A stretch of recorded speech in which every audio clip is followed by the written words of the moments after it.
本集內容：大話、廢話、大話、鬼話各有不同。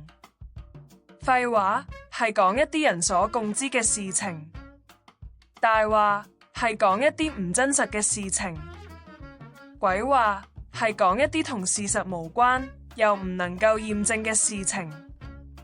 大話係講一啲不符事實嘅事情，將有講成冇，冇講成有，是講成非，非講成是，甚至增刪內容，無中生有。大話可以造成誤導、欺騙或者瞞騙。例子一：你咁少假啦，有幾多出嚟食飯啊？想幫你慳錢啫嘛。喂，我見到你架車大酒店門口㗎。吓？我唔理啊，我而家要嚟啊。而家啊？就係依家。喂，老細啊，而家點開會啊？我同老婆食緊飯啊。片段裏面，男子聽到情婦打電話嚟，就話係老闆打電話嚟要開會，咁即係講大話，係無中生有或者虛構嘅瞞騙。例子二：你係咪諷刺我同金美現時冇緣分啊？唔係啊，你又點同呢？中國又唔係大鑊，人又唔係多，你一定有機會見翻佢噶。妖，你擺明呃我啫。片段裏面，女子話中國地方唔大，人又唔多，咁即係將係說成唔係嘅大話，實質係中國又大，人又多。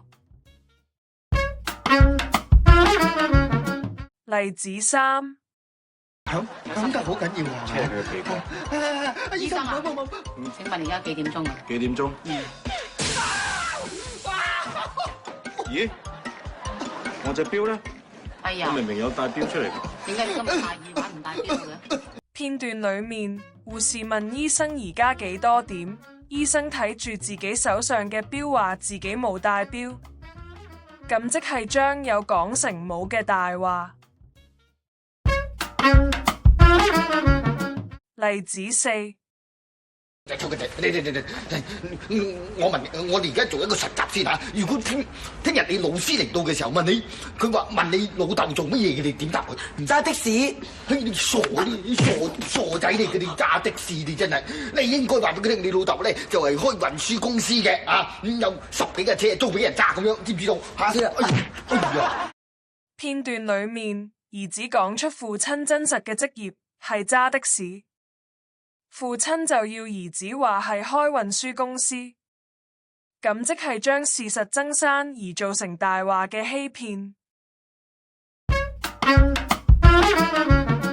最後總結，大話係講出一啲不符事實嘅事情，而造成誤導、欺騙或瞞騙。